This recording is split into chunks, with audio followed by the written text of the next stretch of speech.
भारत माता की। मध्य प्रदेश की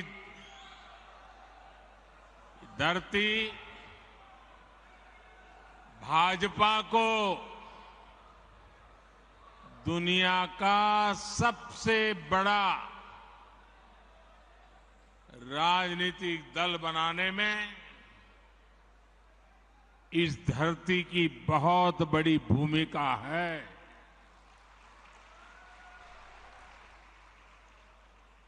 और इसलिए ऐसी ऊर्जावान मध्य प्रदेश की धरती पर मेरा बूथ सबसे मजबूत इस कार्यक्रम का हिस्सा बनते हुए मुझे हृदय से आनंद आ रहा है, अच्छा लग रहा है, गौरव हो रहा है।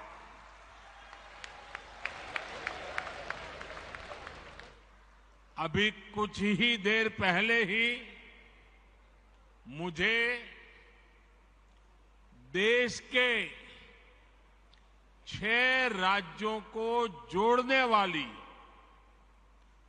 5 वंदे भारत ट्रेनों को एक साथ हरी झंडी दिखाने का अवसर भी मिला है।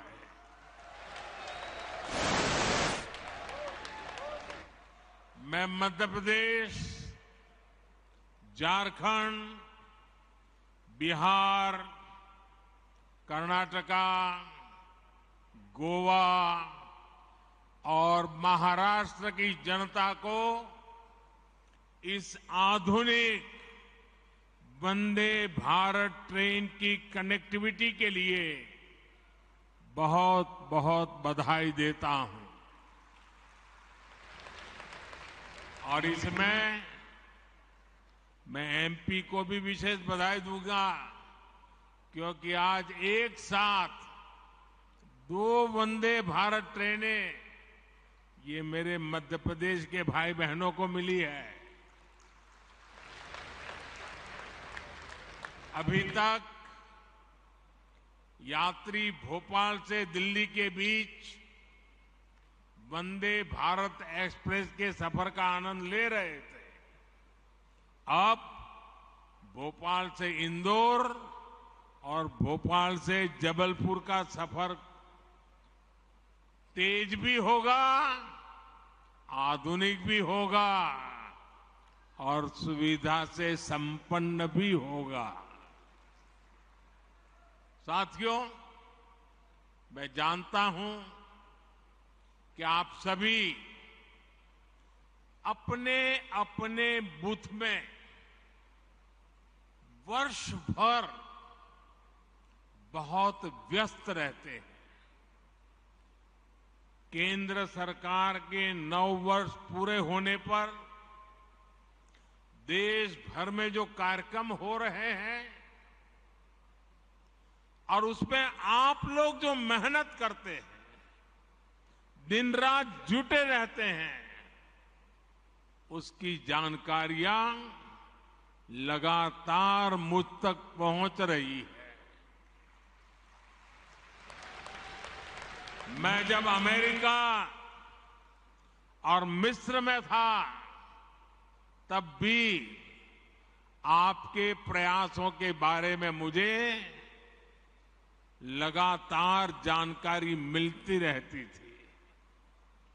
इसलिए वहां से आने के बाद सबसे पहले आप सभी से मिलना ये मेरे लिए ज्यादा सुखद है, ज्यादा आनंददायक है। भारत माता की।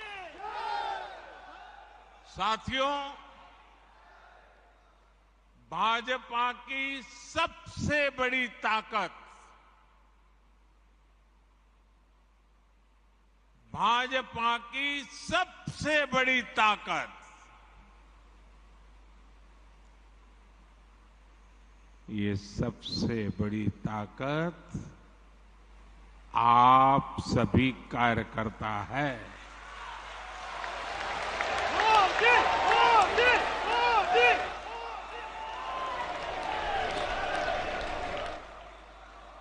मैं नड्डा जी का केंद्रीय भारतीय जनता पार्टी के नेतृत्व का, राज्यों के भाजपा के नेतृत्व का, मध्य प्रदेश भाजपा नेतृत्व का हृदय से अभिनंदन करता हूं इस कार्यक्रम की रचना के लिए, क्योंकि आज मैं एक साथ बूथ में काम करने वाले करीब 10 लाख कार्यकर्ताओं को वर्चुअली संबोधित कर रहा हूं। आप तो इतने लोग यहां हैं, लेकिन देश का हर पोलिंग बूथ आज यहां आपसे जुड़ा हुआ है। शायद किसी भी राजनीतिक दल के इतिहास में ग्रास रूट लेवल पर ऑर्गेनाइज वे में इतना बड़ा कार्यक्रम कभी नहीं हुआ होगा। इतना बड़ा कार्यक्रम आज हो रहा है। एक और बात मैं गर्व से आज कहना चाहता हूं, मुख्यमंत्रियों की मीटिंग होना, पार्टी के अध्यक्षों की मीटिंग होना, महासचिवों की मीटिंग होना, प्रदेश कार्य समितियों की मीटिंग होना, जिला कार्य समिति, मंडल कार्य समिति होना, ये तो शायद लंबे अरसे से चल रहा है, होता भी है, लेकिन सिर्फ और सिर्फ बूथ का नेतृत्व करने वाले लोगों का सम्मेलन इतिहास में पहली बार होता होगा।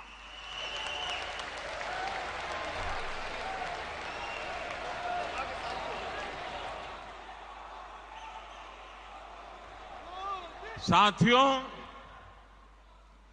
आप सिर्फ बीजेपी ही नहीं, आप सब सिर्फ दल ही नहीं, देश के संकल्पों की सिद्धि के भी मजबूत सिपाही है। भाजपा के हर कार्यकर्ता के लिए देश हित सर्वोपरि है।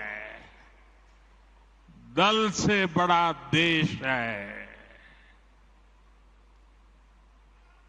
जहां दल से बड़ा देश हो, ऐसे कर्मठ कार्यकर्ताओं से बात करने के का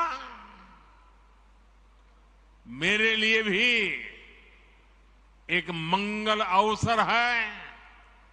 मैं भी बहुत उत्सुक हूं। मुझे नड्डा जी ने बताया कि मोदी जी आज भाषण तो बाद में, आज कुछ सवाल जवाब हो जाए।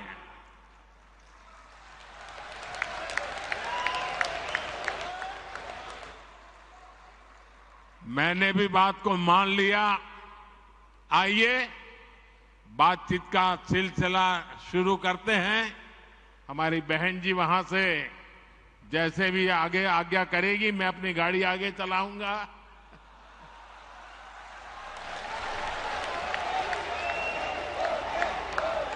श्री राम पटेल, दमोह, मध्य प्रदेश। श्री राम पटेल, दमोह, मध्य प्रदेश। किस तरफ है? आदरणीय,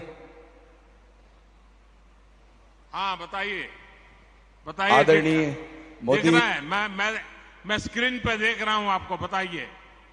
आदरणीय मोदी जी प्रणाम।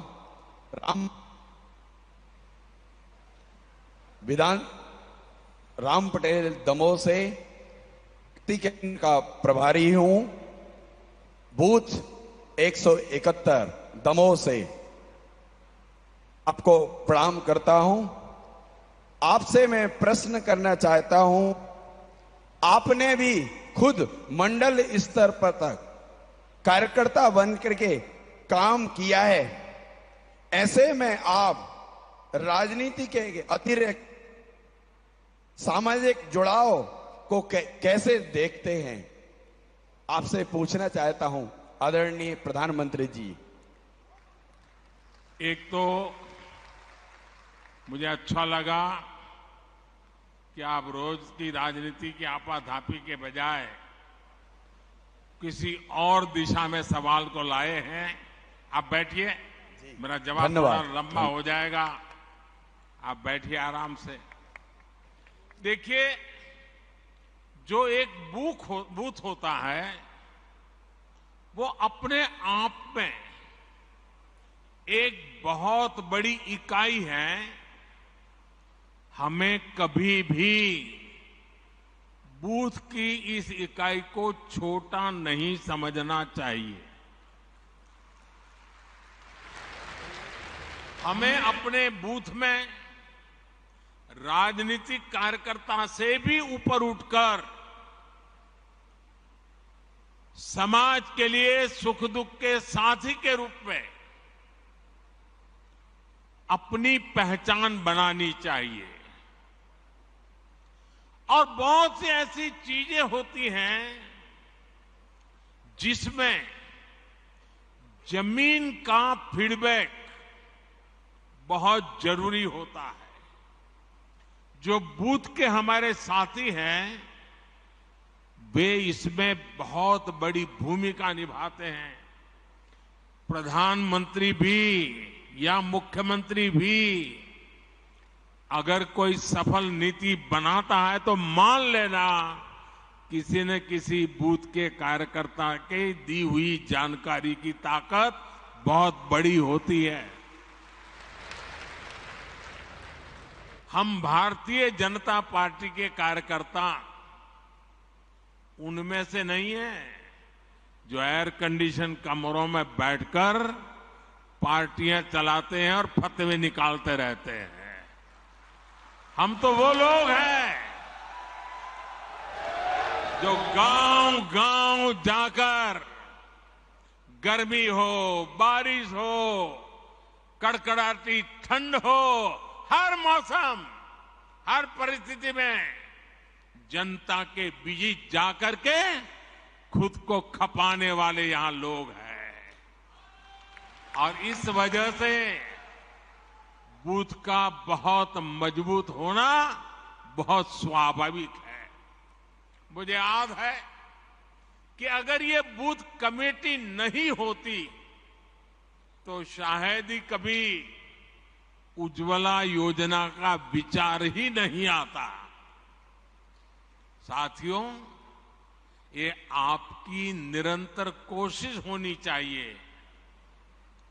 क्योंकि गांव से कार्यकर्ताओं ने मुझे उज्ज्वला गैस योजना के विषय में समझाया। बाद में वो नीति बन गई और गरीब के घर तक गैस का चूल्हा पहुंच गया। साथियों, भाजपा की बूथ कमेटी की पहचान सेवा से होनी चाहिए। बूथ के अंदर रोज आंदोलन संभव नहीं है, तू मैं संभव नहीं है। और इसके लिए बूथ की अंदर भाजपा की पहचान सेवाधारी की होनी चाहिए, सेवा भाव की होनी चाहिए। और इसके लिए छोटे छोटे समझे जाने वाले काम जो लोगों को बहुत छोटे लगते हैं लेकिन बहुत उपयोगी होते हैं। अब जैसे गांव में कहीं न कहीं तो आपको बैठने की वो जगह होगी, किसी पेड़ के नीचे बैठते होंगे, किसी चाय के ठेले के पास जाके बैठते होंगे। क्या कभी आपने सोचा है कि सुबह अखबार पढ़ लिए, शाम को दोपहर के बाद वहां जाएंगे, एक खटिया में सारे अखबार लगा देंगे और गांव वालों जिसको भी अखबार पढ़ना होगा वहां आएगा, बैठेगा, अखबार पढ़ेगा, देश और दुनिया की बात करेगा। आपने तो अखबार पढ़ लिया था, लेकिन वो अखबार अब पूरे बूथ के लोगों के काम आ रहा है। देखिए, कोई खर्चा नहीं, वो आपको आपका नेता मानने लग जाएगा कि नहीं मानने लग जाएगा। कभी कभी हम अखबार में एडवर्टाइजमेंट देखते हैं भारत सरकार की एडवर्टाइजमेंट आती है, राज्य सरकार की एडवर्टाइजमेंट आती है, अपने पार्टी के नेताओं की तस्वीर उसमें होती है। क्या हम एक नियम बना सकते हैं कि अपने बूथ के अंदर एक जगह फिक्स करें और अखबार में जो एडवर्टाइजमेंट आई है उसको उस दिन काट करके उसको एक बड़ा बोर्ड बना करके वहां लटका दें। आपके बूथ के लोगों को पता चल जाएगा कि भाई आज की खबर कहां है, उस पेड़ के नीचे वो लटकता है ना, चलो वहां चले जाते हैं, देख लेते हैं। बहुत बड़ी ताकत बन जाती है। एक छोटा सा ब्लैक बोर्ड बना सकते हैं बूथ के अंदर। आप हर दिन एक कार्यकर्ता को जिम्मेवारी दो। आज भाजपा की जो अच्छी खबरें हैं, देश की अच्छी खबरें हैं, वो ब्लैक बोर्ड में देख लीजिए। बूथ के लोग आएंगे जाएंगे, जरूर पड़ेंगे। मैंने एक कार्यकर्ता देखा, वो फर्स्ट एड बॉक्स अपने यहां रखता था। वो फर्स्ट एड बॉक्स के कारण उस इलाके के सारे लोग उसके घर आते जाते रहते थे।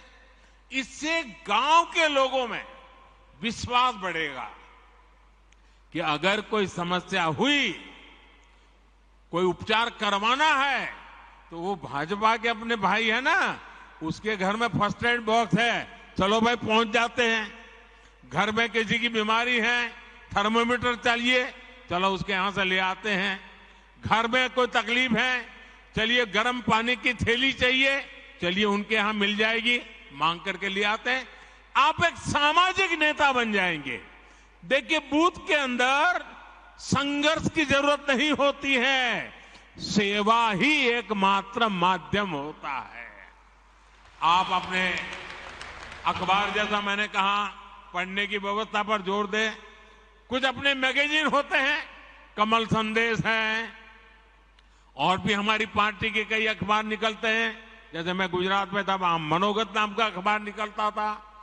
ये मैगजीन जो आता है, हमने तय करना चाहिए कि भाई चलिए मंडे को ये मैगजीन इस घर में देंगे, फिर दूसरे दिन सुबह जाके मांगेंगे, कल आपने पढ़ लिया होगा, ले लेंगे, दूसरे दिन दूसरे के घर देंगे, फिर 24 घंटे के बाद जाएंगे, फिर वहां से ले लेंगे।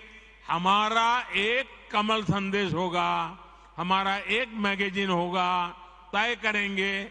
अगला आने तक घर घर वो घूमता रहेगा, 30-40 घरों में जाएगा, फिर वापस आएगा। आप खुद तो अपने लिए खर्चा करते हैं, पढ़ते हैं, लेकिन वही अगर आप मोहल्ले में पहुंचा देंगे तो फायदा होगा। अब देखिए, गांव में खेती के समय यूरिया खरीदने के लिए गांव वाले निकलते हैं। हर कोई अलग अलग जाता है, हर कोई न कोई व्हीकल करके उठा करके ले आता है।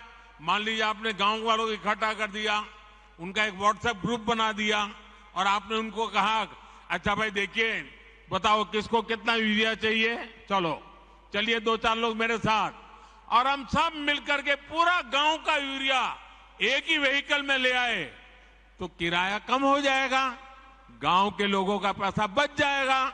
वो आपको तारीफ करेंगे कि नहीं करेंगे? आपका गौरवगान करेंगे कि नहीं करेंगे? आपका कोई खर्चा हुआ क्या? नहीं हुआ। ऐसे छोटे छोटे काम हमने देखा है कि गांव हो या शहर, अगर कुछ करने की भावना सब में ही होती है, पर अक्सर माध्यम नहीं होता है। लेकिन जैसे ही कोई व्यक्ति माध्यम बन जाता है, नेतृत्व करने लग जाता है, तो सेवा भाव वाले लोग उसके साथ जुड़ ही जाते हैं भैया। अगर कोई व्यक्ति घर घर जाकर कहता है कि कोई पुरानी किताब है तो मुझे दे दीजिए, आप देखेंगे हर घर से बच्चे आकर खुद अपनी किताब आपको पुरानी दे देंगे। आप जरा घर में उस किताबों को ठीक कर ले बूथ के कार्यकर्ता, और फिर जो गरीब बच्चे हैं उनमें वो किताब बांट दे अपने बूथ में। हर गरीब परिवार के पास किताब पहुंच जाएगी। आप उनको लगेगा, अरे मेरे बच्चे पढ़ाई करें, इसकी वो चिंता कर रहा है। जब मैं गुजरात में मुख्यमंत्री था, मणिनगर मेरा विधानसभा क्षेत्र था, तो मैंने आंगनवाड़ी की चिंता करना काम अपने जिम्मे लिया, अपने कार्यकर्ताओं को तैयार किया। भाई आपको आंगनवाड़ी में चक्कर काटना है और क्या करना है, किसी न किसी नए साथी को ले जाओ। अगर खजूर की सीजन है, आंगनवाड़ी में जाकर हर एक बच्चे को 2-2 खजूर खिला दो। अगर बेर की सीजन है, आंगनवाड़ी के बच्चों को जाकर के 2-2 बेर खिला दो। अगर कोई अच्छी टॉफी आ गई है, 2-2 टॉफी जाके, न्यूट्रिशन का प्रॉब्लम भी सॉल्व होगा, उन गरीब परिवारों से भी दोस्ती बन जाएगी और इस इलाके में कोई जाने या न जाने आप निकलेंगे, हर बच्चा आपको जानता होगा। ये एक बहुत बड़ी ताकत बन जाती है साथियों। इस ताकत पर हमें जोर देना चाहिए और ये जितना करेंगे, हमें गांव-गांव में, शहर में, कस्बे में जाकर इस तरह से काम करते रहना चाहिए, तब जाकर के हमारे बूथ की ताकत बनती है। जब आप जनता से जुड़े ऐसे छोटे छोटे काम करोगे तो मुझे पक्का विश्वास है पूरे बूथ में कोई परिवार ऐसा नहीं होगा जो आपसे दूरी करेगा, वो आपसे नहीं जुड़ेगा। आपकी पहचान एक भाजपा के कार्यकर्ता से आगे बढ़कर एक समाज सेवक की तरह बने, इसके लिए बूथ के अंदर लगातार काम करना चाहिए। और यहां से आप बूथों में जाने वाले हो, अलग अलग बूथ में रहने वाले हो, वहां जरूर जाकर के इन चीजों का प्रयोग कीजिए। आप देखना, आपकी तरफ देखने का, आपके बूथ के कार्यकर्ताओं की तरफ देखने का पूरा दृष्टिकोण बदल जाएगा। आइए, कुछ और साथी भी पूछना चाहते हैं, अगले सवाल पर चलते हैं। अगला प्रश्न Shri Salla Ramakrishnan, Andhra Pradesh. Good morning sir, my name is Salla Ramakrishna, Araku parliament district. कहां से बोल रहे हैं भाई?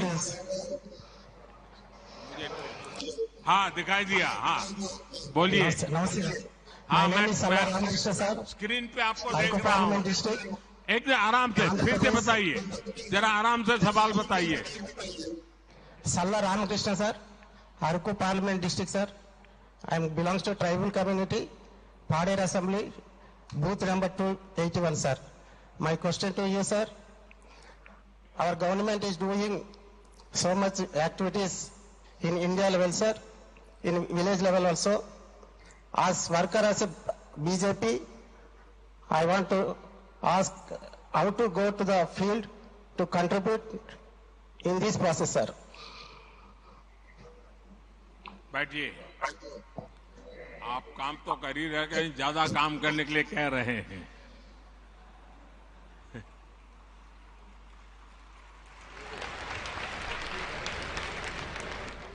देखिए, कार्यकर्ता के दिल में और ज्यादा काम करने की भूख होना, ये भी बहुत बड़ी ताकत है। आंध्र गारू को मेरा अभिनंदन। देखिए, 2047 में जब हमारे देश की आजादी के 100 साल होंगे और हम देश को विकसित भारत बनाना चाहते हैं, लेकिन भारत विकसित तभी होगा जब गांव विकसित होगा। और इसलिए हर गांव का संकल्प बनना चाहिए कि 2047 के पहले हमें अपना कार्य क्षेत्र, गांव होगा, पंचायत होगी, नगर होगा, महानगर होगा, हमें उसे भी डेवलप बनाना है, समस्याओं से मुक्त करना है। और इसके लिए छोटे छोटे प्रयास ही बहुत बड़ी असर दिखा सकते हैं। जैसे कि हमारा गांव कैसे हरा भरा हो, कैसे गांव में स्वच्छता को लेकर हम अलग अलग कार्यक्रम शुरू कर सकते हैं। हम गांव में सोलर को कैसे बढ़ाएं, सोलर एनर्जी की गांव में कैसे आदत डालें। आज भारत सरकार सोलर एनर्जी पर इतना जोर दे रही है, हमारे भाजपा बूथ कार्यकर्ता ये ठान ले कि अगर किसी गांव में 100 घर है तो अगले 2 साल में वहां सौर ऊर्जा का ज्यादा से ज्यादा उपयोग हो। हमारे किसान हो उनको समझाएं, सोलार पंप का उपयोग करिए, आपका पैसा भी बच जाएगा। ज्यादा से ज्यादा लोग कैसे सोलार लगवाएं, हम उनको प्रेरित करें। काम सरकार का नहीं है, जनता जनार्दन में ले जाने का एक सकारात्मक तरीका है। उसमें बैंकों से जो कैसे मदद मिलती है, उनको बैंकों से मदद कैसे दिलवाए, आर्थिक सहयोग बैंकों से मिलता है उन तक कैसे पहुंचे, उनको इनकी जानकारियां हम कैसे दें। आप जानते हैं केंद्र सरकार के प्रयासों से स्कूलों में ड्रॉप आउट रेट बहुत तेजी से कम होता जा रहा है, लेकिन फिर भी भाजपा कार्यकर्ता ये सोचे कि मैं जिस बूथ में काम करता हूं वहां कोई ड्रॉप आउट नहीं होगा। बेटा हो या बेटी 100% पढ़ेंगे, इसके लिए मैं काम करूंगा। मुझे बताइए, भाजपा के कार्यकर्ताओं को ये काम करना चाहिए कि नहीं करना चाहिए? आपका बूथ मजबूत होगा कि नहीं होगा? आपके गांव में से अशिक्षा जाएगी कि नहीं जाएगी? कोई बच्चा अगर बीच में स्कूल छोड़ रहा है, हम उसको पहचान ले, उसको मिलने जाए, उसके माँ बाप को मिलने जाए, उसको स्कूल ले जाए, सेवा भी होगी, भाजपा का काम भी हो जाएगा। अगर उसको कोई आर्थिक परेशानी है, किताब नहीं है, लिखने के लिए नोटबुक नहीं है, आप गांव के 2 लोगों से कहेंगे आओ भाई इन 2 बच्चों के लिए भी 2 नोट ले आइए, उनको यूनिफॉर्म नहीं है, आओ भाई 2 बच्चों के लिए यूनिफॉर्म ले आओ। आप देखिए धीरे धीरे आप परिवर्तन ले आएंगे। अब कुछ बच्चे कुपोषित होते हैं, हम गांव के अंदर कुपोषण कैसे मिटा सकते हैं? मैंने अभी बताया मेरा मणिनगर का अनुभव। हम गांव के लोगों को ले जा सकते हैं। इतना ही नहीं, किसी को कहेंगे भाई जन्मदिन आंगनवाड़ी में मनाओ, आपके पिताजी की मृत्यु की तिथि है आंगनवाड़ी में मनाओ, आपकी शादी की सालगिरह है आंगनवाड़ी में मनाओ, घर से कुछ बना करके ले आओ, चलो इन 30-40 बच्चे होते हैं खिलाओ, कुपोषण भी जाएगा और उनको अपना जन्मदिन मनाने का आनंद भी आएगा। मैं मानता हूं कि हमने ऐसे तरीके ढूंढने चाहिए। और जितने जैसे जहां पर डेयरी का काम है वो दूध इकट्ठा कर करके पिला सकते हैं। मैं समझता हूं कि यही तरीके होते हैं जिन तरीकों से हम बहुत तेजी से आगे बढ़ सकते हैं। और मैं मानता हूं इसका आदत लोगों को भी लगेगा, ऐसा नहीं है कि नहीं लगेगा। और इसलिए मेरा आग्रह है कि हम इन बातों को ज्यादा महत्व दें। अपने गांव के अंदर इसी प्रकार के काम को, अब जैसे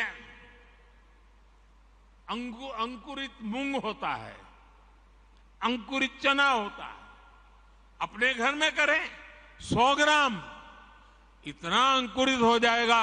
आपने वहां बांट दिया आंगनवाड़ी में, आंगनवाड़ी के बच्चों का कुपोषण से लड़ाई लड़ने की ताकत आएगी, पोषण बढ़ेगा।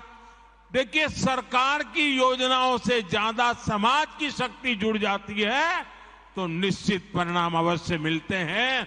और हम चाहते हैं कि 2047 भारत को विकसित बनाना है, तो ऐसी हर छोटी चीजों को, हर समस्या से हमें मुक्ति लेना नहीं है। वो और मुक्ति हम लाएंगे तो हम परिणाम लाएंगे। आप जानते हैं कि देश में नई नेशनल एजुकेशन पॉलिसी बनी है। उसमें एक बात कही गई है कि बच्चों को प्रैक्टिकल नॉलेज, पढ़ाना कम, सीखना ज्यादा, टीचिंग नहीं लर्निंग, ये जब आया है, क्या कभी हम जाएं स्कूल में और मास्टर जी से बात करें कि चलो आज बच्चों को हम जरा बाहर ले जाते हैं, मैं भी साथ में आता हूं और बच्चों को बताएंगे, देखिए भाई बरगद का पेड़ कौन सा है, चलो देखो, नीम का पेड़ कहाँ है, देखो, चलो ढूंढ के लाओ कौन सा पेड़ है, फूल है तो कौन सा फूल है। बच्चों की पढ़ाई भी हो जाएगी। कभी कोई कुम्हार होगा गांव में, चलो भी आज कुम्हार के घर जाएंगे, वो मिट्टी को कैसे काम करता है, मिट्टी में से घड़ा कैसे बनाता है। यानी स्कूल तो जो करती होगी, लेकिन मेरा बूथ का कार्यकर्ता उसके साथ जुड़ जाता है तो उन बच्चों के जीवन में भी बदलाव आता है और नई एजुकेशन पॉलिसी, हमारी नेशनल एजुकेशन पॉलिसी अपने आप लागू हो जाती है। कई ही हस्तशिल्पी होते हैं, चीजें कैसे बनाते हैं, बच्चे जब बारीक से देखते हैं कि सुई धागे से ऐसे ऐसे काम होता है, बच्चे का एक विश्वास बनता है, हम एक सामाजिक कार्यकर्ता बन जाते हैं। और इसलिए मैं बूथ के भाजपा से कार्यकर्ताओं से यही कहूंगा कि आप वहां के जन जीवन से जुड़िए, उनकी रोजमर्रा की जिंदगी से जुड़िए। उनकी रोजमर्रा की जिंदगी में राजनीति नहीं होती है, उनकी रोजमर्रा की जिंदगी में आगे बढ़ने का इरादा होता है। उस आगे बढ़ने के इरादे को पहचानिए और अपने आप को उसके साथ जोड़िए, वो आपके साथ जुड़ जाएगा। आपका बूथ मजबूत बनने से कोई रोक नहीं सकता है और इसके लिए हमने आगे बढ़ना चाहिए। आइए अगले सवाल की तरफ चलते हैं। अगले प्रश्न के लिए हमारे बीच श्री रिपू सिंह बिहार से।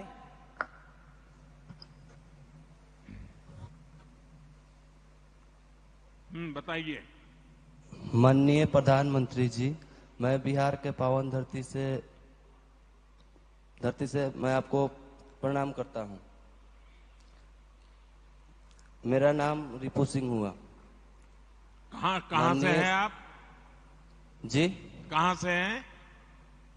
मैं मोतिहारी जिला से हूं। बताइए। मेरा प्रश्न यह है कि सरकार की कल्याणकारी योजनाओं को विकसित काम से जुड़े काम को ज्यादा से ज्यादा लोगों के पास कैसे पहुंचाया जा सकता है? बैठिए, मैं बताता हूं। कुछ बातें तो मेरी अभी मैं बता रहा था तब लिख लीजिए। देखिए, ये काम हमारे कार्यकर्ता बेहतरीन तरीके से करते आ रहे हैं, लेकिन फिर भी हमें इसमें और अधिक ध्यान देने की जरूरत है। हमारा लक्ष्य सिर्फ किसी एक योजना का लाभ देना भर नहीं है, बल्कि हमारा लक्ष्य सैचुरेशन का है, 100% कवरेज का है। हर सुविधा का लाभ जिसका वो हकदार है, उनको 100% हमें पहुंचाना है। जैसे गांव में बहुत से लोगों को पीएम आवास योजना से अपना घर मिला होगा। ये अपना घर उनको मिला है, तो अब जब घर मिल गया है तो ये देखना कि जो लोग इन घरों में रहते हैं उन्हें मुद्रा योजना का भी लाभ मिल सकता है क्या? क्या वो अपना कोई व्यापार धंधा करना चाहते हैं, अगर कोई दुकान खोलना चाहते हैं, कोई कारोबार करना चाहते हैं, क्या उनको जाकर के योजना की बात बता सकते हैं? घर मिल गया है तो उसका विश्वास बन गया है। घर उसकी मालिका है तो बैंक से पैसा मिल सकता है और बैंक में जाएगा, आप उसकी मदद करेंगे तो उसको जो भी मदद मिलेगी वो अपना कोई कारोबार शुरू करेगा। अगर उससे पूछिए, भाई आपको आयुष्मान कार्ड मिला है क्या?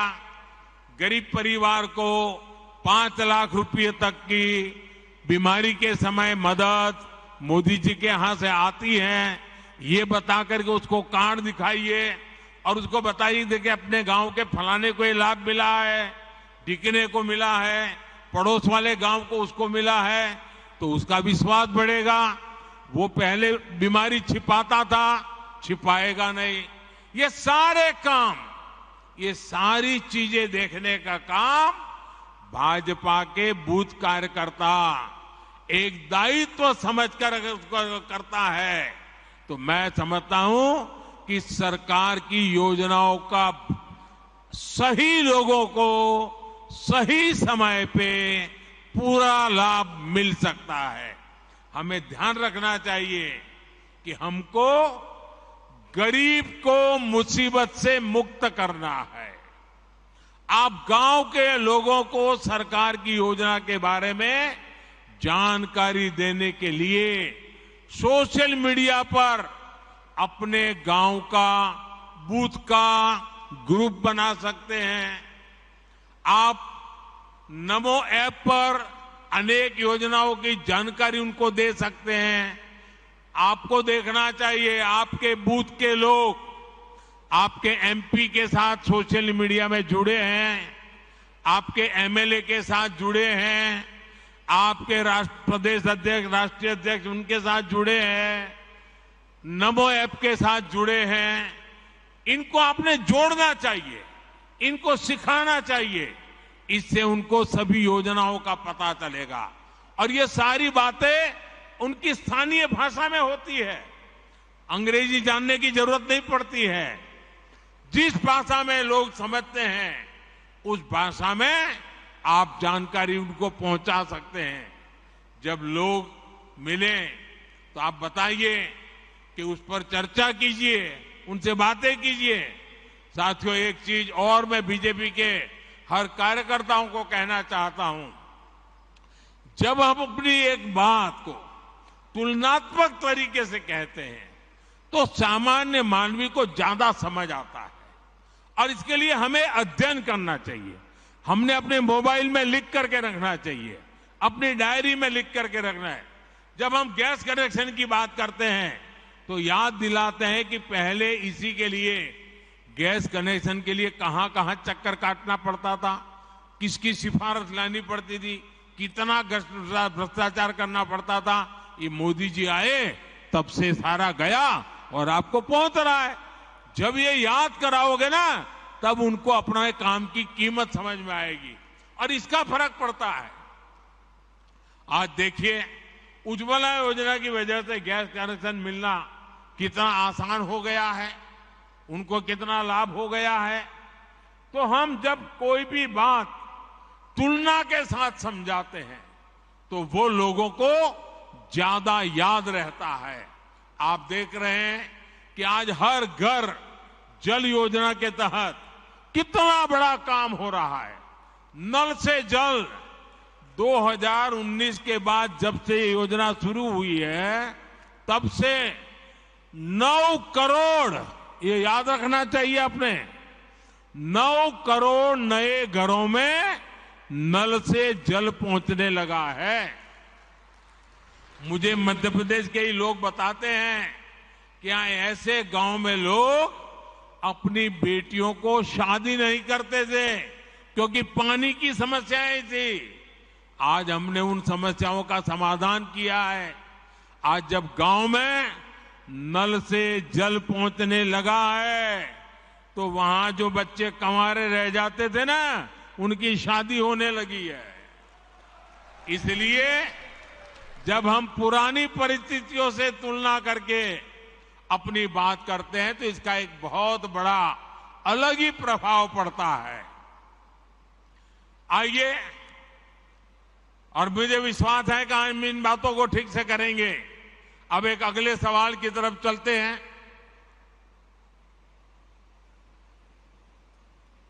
अगला प्रश्न है उत्तराखंड से बहन हिमानी वैष्णव का। जय बद्री विशाल माननीय प्रधानमंत्री जी। माननीय प्रधानमंत्री जी को मेरा सादर प्रणाम। मेरा नाम डॉक्टर हिमानी वैष्णव है। मैं देवभूमि उत्तराखंड के सीमांत क्षेत्र चमोली जनपद से हूँ। माननीय प्रधानमंत्री जी को मेरा प्रश्न है, पहले सामाजिक न्याय के नाम पर तुष्टीकरण को बढ़ावा दिया गया। हमारी सरकार ने संतुष्टीकरण पर बल दिया और उनको भी पूछा जिनको किसी ने नहीं पूछा। पहले की तुलना में अब आए अंतर को हम सामान्य जन को कैसे बताएं? हार्दिक धन्यवाद। बहुत ही सवाल बहन आपने पूछा है। कुछ लोग सिर्फ अपने दल के लिए जीते हैं, दल का ही भला करना चाहते हैं। वो ये सब इसलिए करते हैं क्योंकि उन्हें भ्रष्टाचार का, कमीशन का, मलाई खाने का, कटमनी का हिस्सा मिलता है। उन्होंने जो रास्ता चुना है उसमें ज्यादा मेहनत नहीं करनी पड़ती और ये रास्ता है तुष्टीकरण का, वोट बैंक का, गरीब को गरीब बनाए रखने, वंचित को वंचित बनाए रखने से ही उनकी राजनीति चलती है। तुष्टीकरण का ये रास्ता कुछ दिनों तक तो फायदा दे सकता है, लेकिन ये देश के लिए महाविनाशक होता है। ये देश के विकास को रोक देता है, देश में तबाही लाता है, देश में भेदभाव पैदा करता है, समाज में दीवार खड़ी करता है। एक तरफ इस तरह के लोग जो तुष्टीकरण करके अपने स्वार्थ के लिए छोटे छोटे कुनबे दूसरों के खिलाफ खड़े कर देते हैं, और दूसरी तरफ हम भाजपा के लोग हैं, हमारे संस्कार अलग हैं, हमारे संकल्प बड़े हैं और हमारी प्राथमिकता दल से पहले देश की है। और हम सब ये मानते हैं कि जब देश का भला होगा तो सबका भला होगा, जब सबका भला होगा तो देश आगे बढ़ेगा। और इसलिए भाजपा ने ये तय किया है कि हमें तुष्टीकरण के रास्ते पर नहीं चलना है, वोट बैंक के रास्ते पर नहीं चलना है। हमारा रास्ता कौन सा है? हम मानते हैं कि देश का भला करने का रास्ता तुष्टीकरण नहीं है, तुष्टीकरण नहीं है, तुष्टीकरण नहीं है। सच्चा रास्ता है संतुष्टीकरण, संतुष्टीकरण, संतुष्टीकरण। आज देश में जहां भी भाजपा सरकार है वहां हम संतुष्टीकरण के अभियान में लगे हैं। संतुष्टीकरण का रास्ता मेहनत वाला रास्ता होता है, उसमें पसीना बहाना पड़ता है। अगर बिजली मिलेगी तो सबको मिलेगी, तब लोग संतुष्ट होंगे। अगर नल से जल का अभियान चलेगा तो हर घर तक चलेगा, हर एक को पहुंचाने का प्रयास होगा। इसमें किसी के साथ भेदभाव नहीं होगा, जाति नहीं, बिरादरी नहीं, काका भतीजा मामा कुछ नहीं। जब भेदभाव नहीं होगा तो समाज में संतुष्टि बढ़ेगी। इसलिए हम संतुष्टीकरण के रास्ते पर बढ़ रहे हैं। साथियों, हमने देखा है कि कैसे तुष्टीकरण वाली गंदी सोच ने कुछ राज्यों के बीच में लोगों के बीच खाई पैदा कर दी। हमने देखा है कि यूपी में हमारे पासी भाई बहन, कोरी भाई बहन, खटीक भाई बहन और धनुक जैसी तमाम हमारे छोटे भाई बहन राजनीति के शिकार हुए और विकास से वंचित रह गए। उधर हम बिहार में देखें तो कोई दलित, कोई महादलित और उसमें भी नई राजनीति और समाज को बांट दिया। इसकी वजह से एक वर्ग दूसरे वर्ग को आशंका से देखने लगा। कुछ जातियों पर विशेष ध्यान और कुछ जातियों की उपेक्षा। अगर हम दक्षिण भारत की तरफ देखें, वहां भी कभी कभी राजनेताओं ने ऐसे कई समाजों को बर्बाद करके रखा है, भेदभाव को बढ़ाया है। अब जैसे मैंने सुना है केरल में अड़ियन, काट्टू नायकन, कोचुवेलान, मालासार, तेन कुरुम्बन, जेनु कुरुम्बन, वेट्टा कुरुमन, मलय पंडारम, ये जातियों को विकास के रकम में पीछे छोड़ दिया गया। कुछ ही लोगों को मलाई मिलती गई। उसी तरफ अगर आप कर्नाटका में जाएंगे तो मलाई कुड़ी, पल्यान, शोलगा, विटोलिया, कोतवालिया, बारोडिया, उनकी भी उपेक्षा हुई। अगर हम तेलंगाना में जाएंगे, कुलिया, जातपू, चेचू, मन्नादोरा, हमारे तमिलनाडु में एरवलन, काडर, कोंडा कपूस, मलयवेडन, पालयन, मुडुगर, इन सब को पीछे छोड़ दिया। कोई इनकी परवाह नहीं करता। अनुसूचित जाति की बात करें तो उनके साथ भी ऐसे ही किया गया।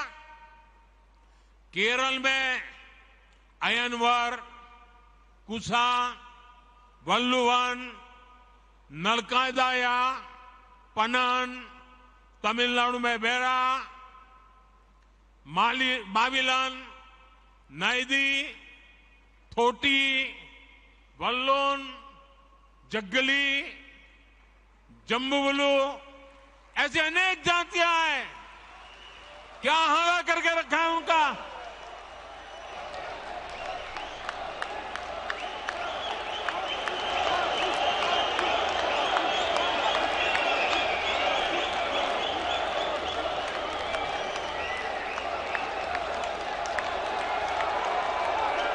मेरे पास लंबी लिस्ट है। तेलंगाना में बारीकी, बाबूरी, अखामला, मस्ती मातंगी, पमीड़ी जातियों को ये तुष्टीकरण की राजनीति ने उनको बर्बाद करके छोड़ा। भाइयों बहनों, वोट बैंक की राजनीति में घुमंतु जनजातियों की कोई परवाह नहीं की गई। हमारे बंजारा भाई बहन, हमारे बालदिया लबाना, हमारे गाड़िया लोहार, हमारे गडोलिया, हमारे गडरिया, हमारे गायरी जैसे तमाम ये घुमंतु जातियों को सरकारी योजनाओं से वंचित रखा गया, उनके नसीब पर छोड़ गया। जब हम तुष्टीकरण के रास्ते पर जाते हैं तो समाज को बहुत बड़ा नुकसान होता है।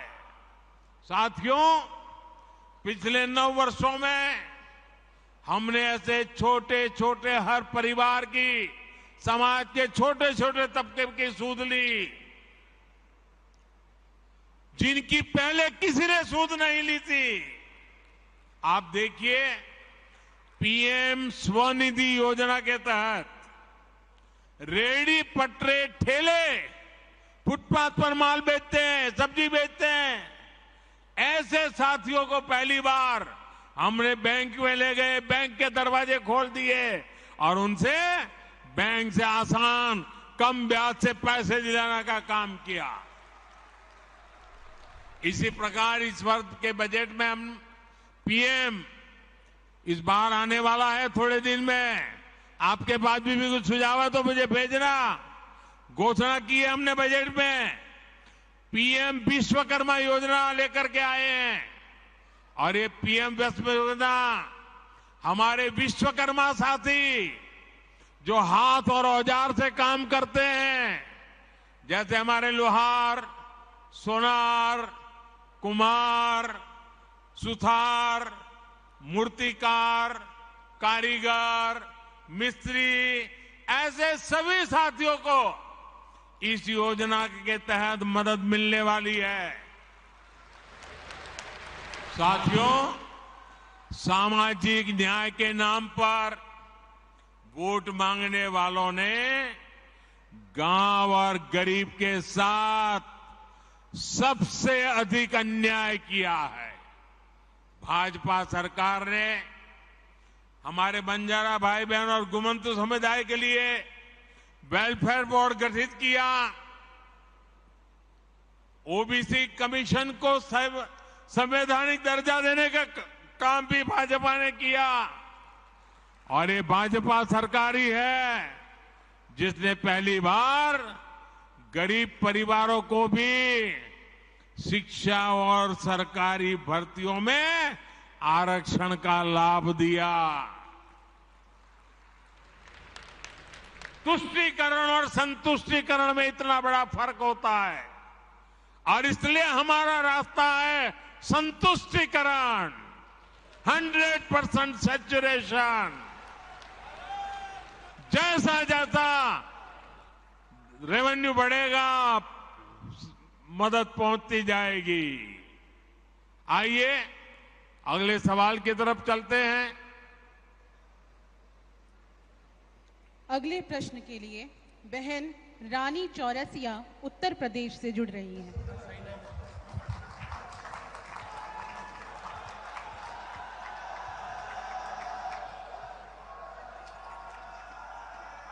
जय जय शीतला माता की। देश के यशस्वी प्रधानमंत्री जी को मेरा बहुत बहुत प्रणाम है।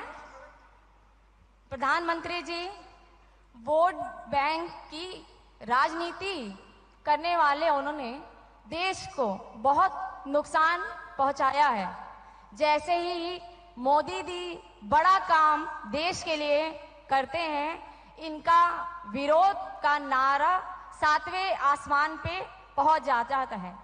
पहले हमने देखा था कि ये सभी 3 तलाक का बहुत विरोध कर रहे थे और अब यूनिफॉर्म सिविल कोड का विरोध कर रहे हैं, जिससे हमारे जो मुस्लिम भाई बहन हैं उनको काफी भ्रम हो रहा है और वे सब भ्रमित हो जा रहे हैं।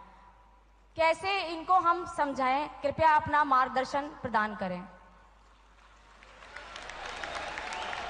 एक तो मैं आपको बधाई देता हूं, आपने ये सवाल पूछा। इस सवाल से मैं पूरा विश्वास से कह सकता हूं कि आप जमीन से जुड़ी हुई कार्यकर्ता हैं, लोगों के बीच रह करके लोगों के सुख दुख को जानने वाली बहन है आप, और इसलिए मैं पहले तो आपको बधाई देता हूं। देखिए, मुझे लगता है, यानी देखिए, हमें थोड़ा अध्ययन करना चाहिए। मुझे लगता है कि जो भी 3 तलाक के पक्ष में बातें करते हैं, 3 तलाक की वकालत करते हैं, ये वोट बैंक भूखे लोग मुस्लिम बेटियों के साथ बहुत बड़ा अन्याय कर रहे हैं।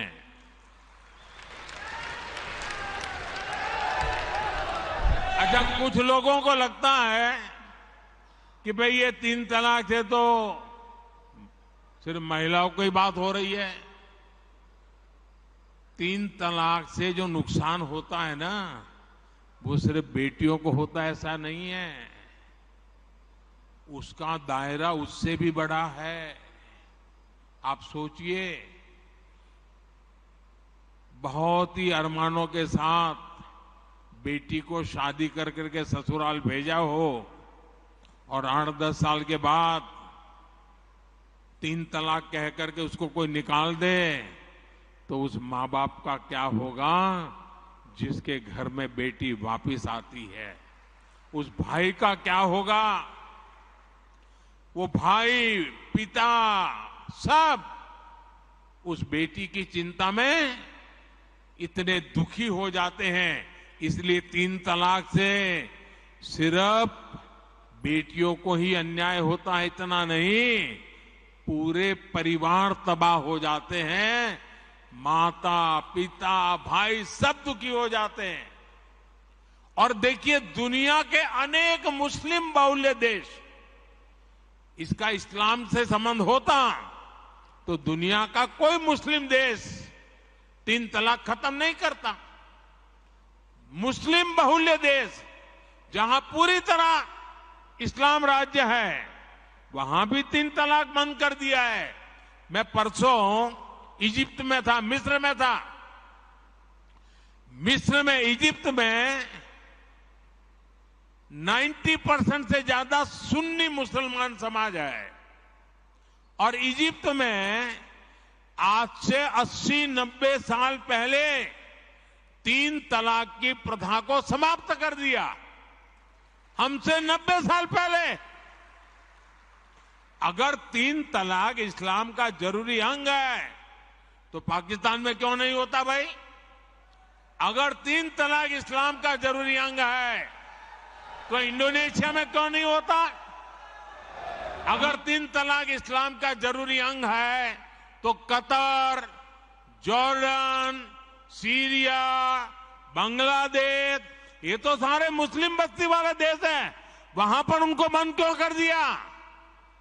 मैं समझता हूं कि मुसलमान बेटियों पर 3 तलाक का फंदा लटका कर कुछ लोग उन पर हमेशा अत्याचार करने की खुली छूट चाहते हैं। यही लोग 3 तलाक का समर्थन भी करते हैं और मैं जानता हूं कि इसलिए ही मेरी मुस्लिम बहनें, बेटियां, मैं जब भी जहां जाता हूं वो भाजपा के साथ खड़ी रहती है, मोदी के साथ खड़ी रहती है। साथियों, भारत के मुसलमान भाई बहनों को भी ये समझना होगा कि कौन से राजनीतिक दल उन्हें भड़का करके उनका फायदा लेने के लिए उनको बर्बाद कर रहे हैं। आजकल हम देख रहे हैं कि यूनिफॉर्म सिविल कोड के नाम पर ऐसे लोगों को भड़काने का काम हो रहा है।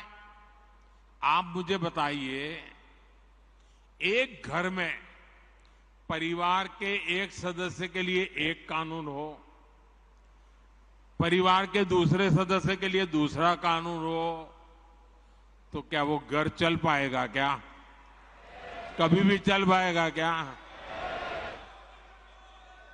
फिर ऐसी दोहरी व्यवस्था से देश कैसे चल पाएगा? हमें याद रखना है कि भारत के संविधान में भी नागरिकों के समान अधिकार की बात कही गई है। साथियों, ये लोग हम पर आरोप लगाते हैं, लेकिन सच ये है कि यही लोग मुसलमान करते हैं। अगर ये मुसलमानों के सही मायने में हितैषी होते तो अधिकांश परिवार, मेरे मुस्लिम भाई बहन, शिक्षा में पीछे न रहते, रोजगार में पीछे न रहते, मुसीबत की जिंदगी जीने के लिए मजबूत नहीं रहते। और सुप्रीम कोर्ट ने बार बार कहा है, सुप्रीम कोर्ट डंडा मारती है, कह रही है कॉमन सिविल कोड लाओ, लेकिन ये वोट बैंक के भूखे लोग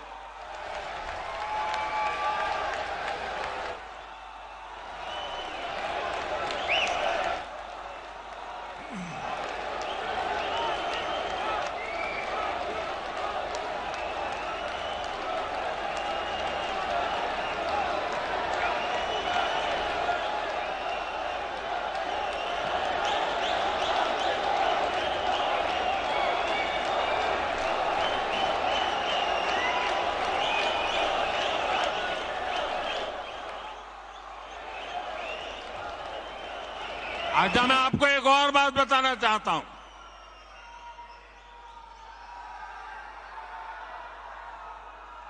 अगर आप हमारे मुसलमान भाई बहनों की तरफ देखोगे, और मैं देखता हूं कि जो हमारे पसमानदा मुसलमान भाई बहन हैं, ये वोट बैंक की राजनीति करने वालों ने हमारे जो पसमानदा मुसलमान भाई बहन हैं, उनका तो जीना भी मुश्किल करके रखा हुआ है। वो तो तबाह हो गए, उनको कोई फायदा नहीं मिला है। वे कष्ट में गुजारा करते हैं, उनकी आवाज सुनने के लिए कोई तैयार नहीं है। उनके ही धर्म के एक वर्ग ने पसमानदा मुसलमानों का इतना शोषण किया है, लेकिन इसके ऊपर कभी देश में चर्चा नहीं हुई। जो पसमानदा मुसलमान है, उन्हें आज भी बराबरी का हक नहीं मिलता, उन्हें नीचा और अछूत समझा जाता है। इसी समाज में मैं मुसलमान समाज की बात कर रहा हूं। मुसलमान भाइयों में जो हमारे पसमानदा भाई बहन हैं, जो पिछड़े हुए हैं, मैं उनकी बात करता हूं। पसमानदा मुसलमान मोची होते हैं, भिस्ती होते हैं, जोगी होते हैं, लाल बेंगी होते हैं, भटियारा होते हैं, मिरासी होते हैं, डफाली होते हैं, मुकेरी होते हैं, मदारी होते हैं, जुलाहा होते हैं, लंबाई होते हैं, बेदा होते हैं, बामणिया भी होते हैं, छिया होते हैं, लहरी होते हैं, हल्दर होते हैं, सिकदर होते हैं, कितनी ही जातियां।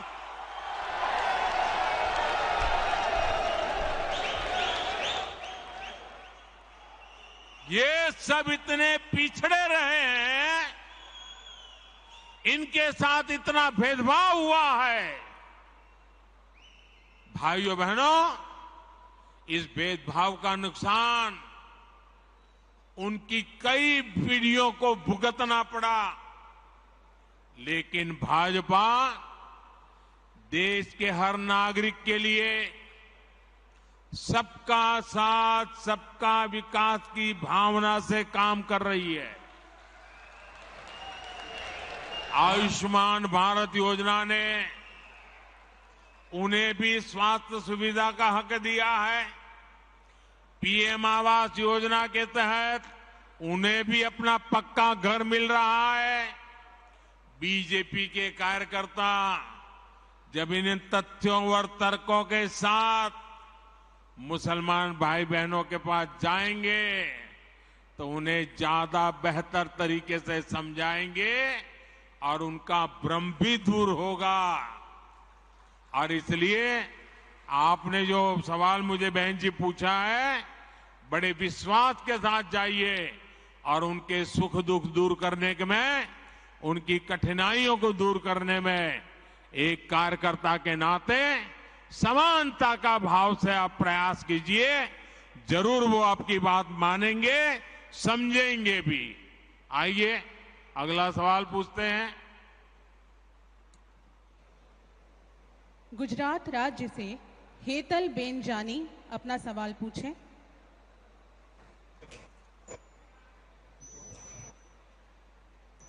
नमस्कार। आदरणीय प्रधानमंत्री श्री नरेंद्र भाई मोदी जी को मेरा शत शत नमन। मैं हेतल जानी गुजरात के सुरेंद्रनगर जिले से बोल रही हूँ। मैं आपसे एक सवाल करना चाहती हूँ कि भारतीय जनता पार्टी के खिलाफ कई दल एकजुट होकर भारतीय जनता पार्टी के खिलाफ कई दल एकजुट होकर लड़ने की कोशिश कर रहे हैं और अलग अलग सोच वाली और एक दूसरे के खिलाफ लड़ने वाली पार्टियां भी आज एकजुट होकर दिखावा कर रही है, नाटक कर रही है। तो आप इसे कैसे देखते हैं? मुझे लगता है आपको भारी गुस्सा है ऐसे लोगों पर।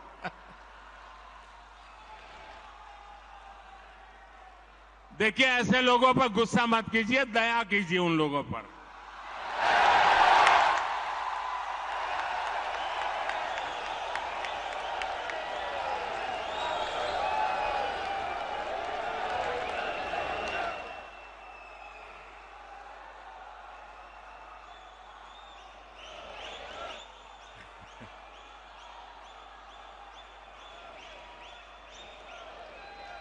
अच्छा, आपको याद होगा, जरा मैं पुरानी बात याद कराता हूं। हमने 2014 का चुनाव देखा है और 2019 का भी चुनाव देखा है। देखा है ना?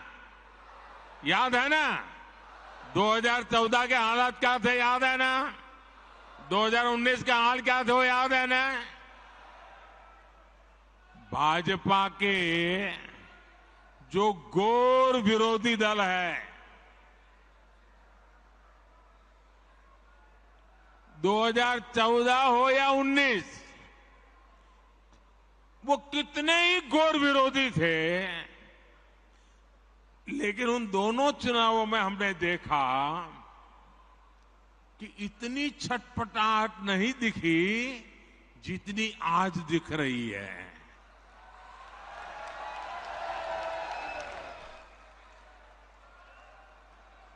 जिन लोगों को कुछ लोग पहले अपना दुश्मन बताते थे, पानी पी पी कर कोसा करते थे, गालियां देते थे, अब उन लोगों को आगे जाकर वो साष्टांग प्रणाम कर रहे हैं, नतमस्तक हो रहे हैं।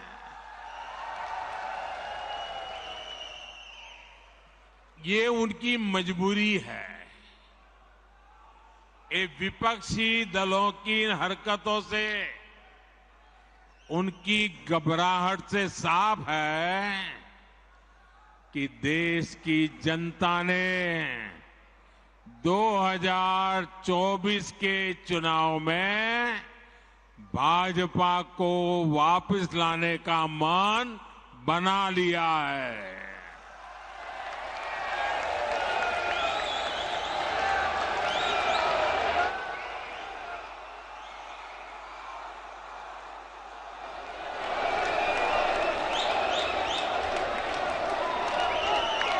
दो 2024 में फिर एक बार भाजपा की प्रचंड विजय तय है। इसी वजह से ये सारे विपक्षी दल बौखलाए हुए हैं। इसलिए इन्होंने तय किया है कि चुनाव से कुछ महीने पहले किसी भी तरीके से जनता को गुमराह करके, कुछ लोगों को बरगलाकर, झूठे आरोप लगाकर सत्ता हासिल की जाए। आप जरा प्यार से बैठिए भैया। आपका उत्साह, जब बूथ में आप जाएंगे वहां उत्साह दिखाना। आजकल जरा ध्यान से सुनिए, आपको मजा आएगा। एक बात मैं आपको बताता हूं, आप बैठिए, आगे आने की कोशिश मत कीजिए भैया, आप बैठिए।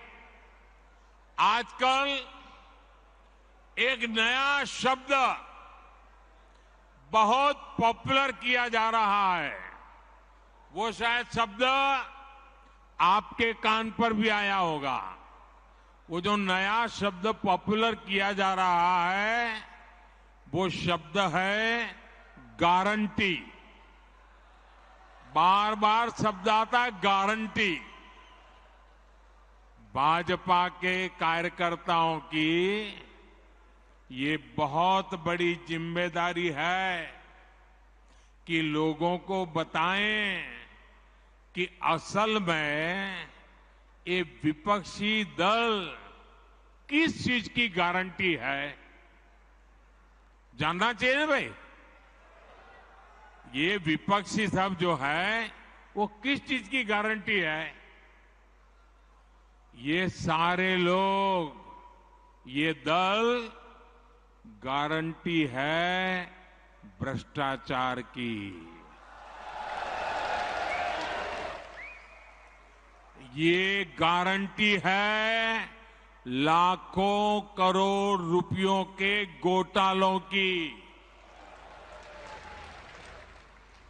कुछ दिन पहले इनकी एक फोटो ऑप कार्यक्रम हुआ था, मिलकर के फोटो निकालने का एक कार्यक्रम हुआ था।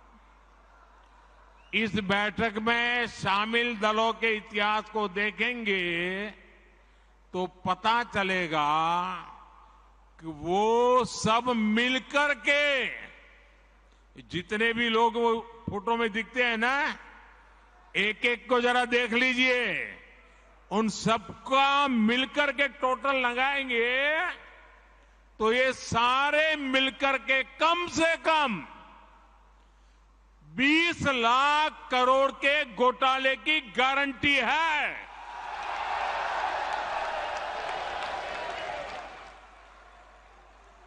और कांग्रेस का घोटाला ही अकेले लाखों करोड़ों का है।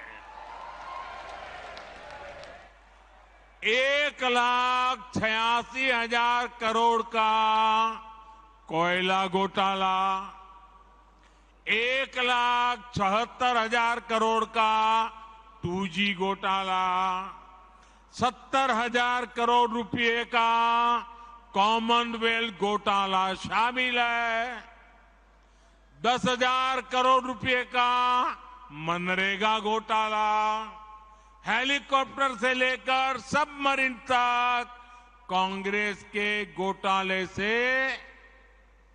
कोई ऐसा क्षेत्र नहीं है जो कांग्रेस के घोटाले की हाथ का शिकार न हुआ हो। अब दूसरा देखिए, आरजेडी हजारों करोड़ के घोटाले का आरोप है।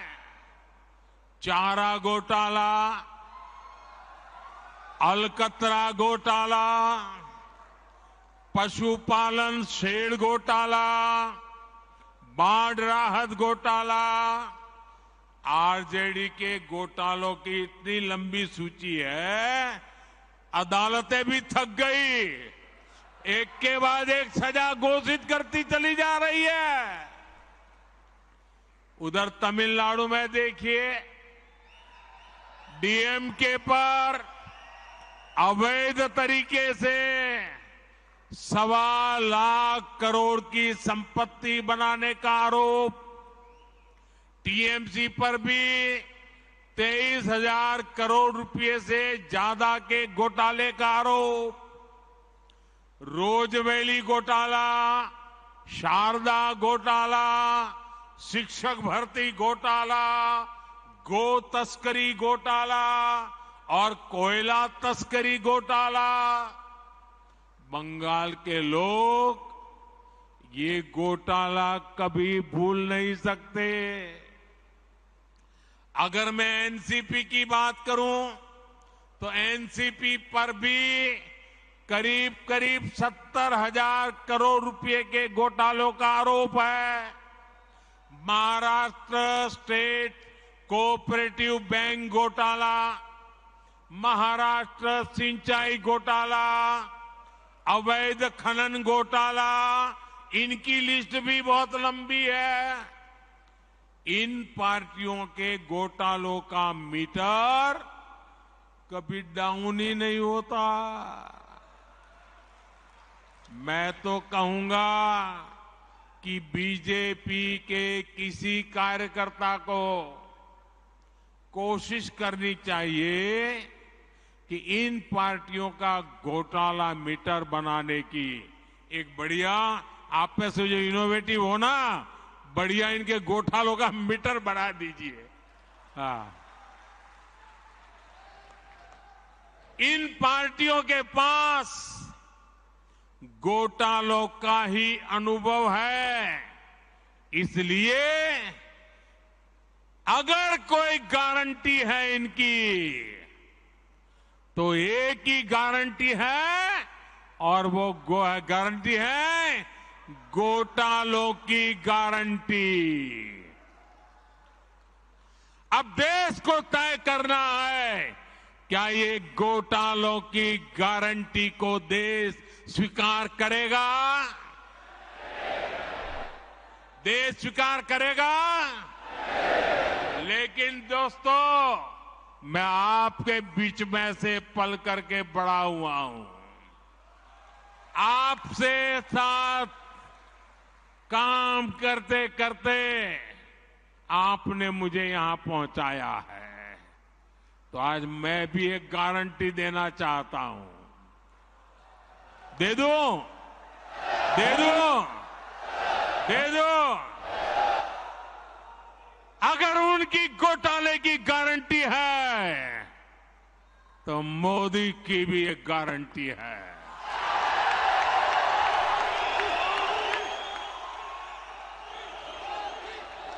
और मेरी गारंटी है, हर घोटालेबाज पर कार्रवाई की गारंटी।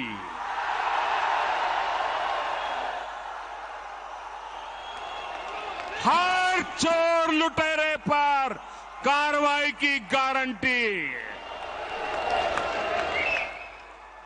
जिसने गरीब को लूटा है, जिसने देश को लूटा है, उसका हिसाब तो हो करके रहेगा।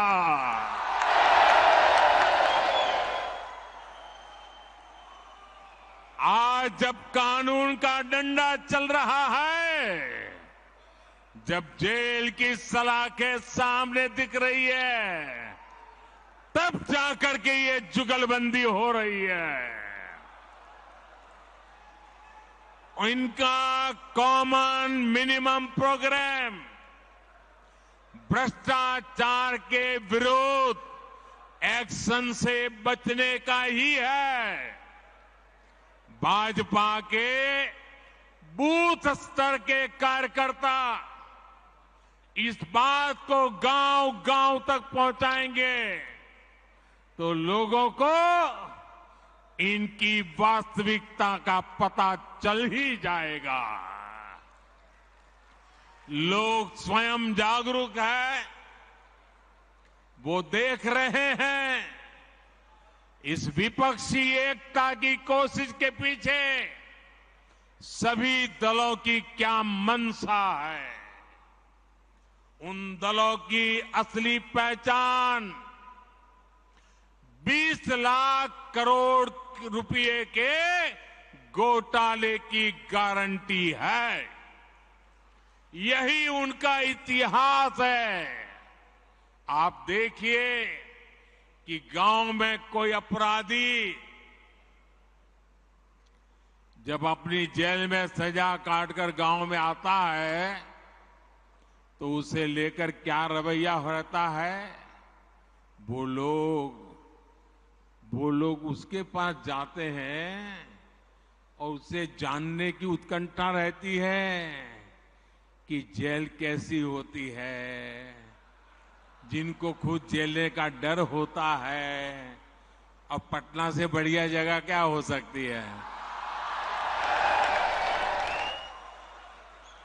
और आज हम देख रहे हैं कि कई लोग जो जमानत पर चल रहे हैं, जो घोटालों के आरोपी हैं, जिनके ऊपर भ्रष्टाचार के आरोप है, ऐसे लोग उन लोगों से जाकर मिल रहे हैं जो सजा काट रहे हैं या जेल में से अनुभव लेकर के आए हैं। ये इस तरह एक दूसरे को बचाने में उसकी कोशिश कर रहे हैं। ये देश के लोगों को समझना है और देश के लोग हमसे भी ज्यादा इन बातों को भली भांति समझते हैं। साथियों, कोई गरीब ये नहीं चाहता कि उसके बच्चों के नसीब में भी गरीबी रहे। हमें लोगों को ये बताना होगा कि उन्होंने अपने बच्चों का भविष्य सुधारने के लिए जिनको वोट दिया उसका क्या परिणाम हुआ। परिवार के नाम पर वोट मांगने वालों ने अपने परिवार का भला किया। अब आपको सोच समझकर तय करना है कि आप किसका भला होता देखना चाहते हैं।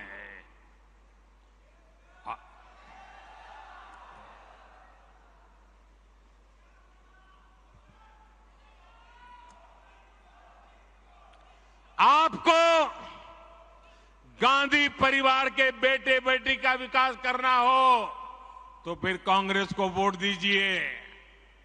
आपको मुलायम सिंह जी के बेटे का भला करना है तो फिर समाजवादी पार्टी को वोट दीजिए। अगर आप लालू परिवार के बेटे बेटियों को उनका भला करना चाहते हो तो आरजेडी को वोट दीजिए। आपको शरद पवार जी की बेटी का भला करना हो तो आप एनसीपी को वोट दीजिए। आपको अब्दुल्ला परिवार के बेटे का भला करना हो तो आप नेशनल कॉन्फ्रेंस को वोट दीजिए। आपको करुणानिधि जी के बेटे बेटियों पोते पोतियों का भला करना हो तो डीएमके को वोट दीजिए। आपको के चंद्रशेखर राव की बेटी का भला करना हो तो आप बीआरएस को वोट दीजिए। लेकिन मेरी बात ध्यान से सुनिएगा। मेरे देशवासियों, मेरी बात ध्यान से सुनिएगा। अगर आपको अपने बेटे का, अपनी बेटी का, अपने पोते का, अपनी पोती का, अपने नाते का, अपनी नाती का, अगर आपको अपने परिवार के बच्चों का भला करना है तो आप वोट भाजपा को दीजिए।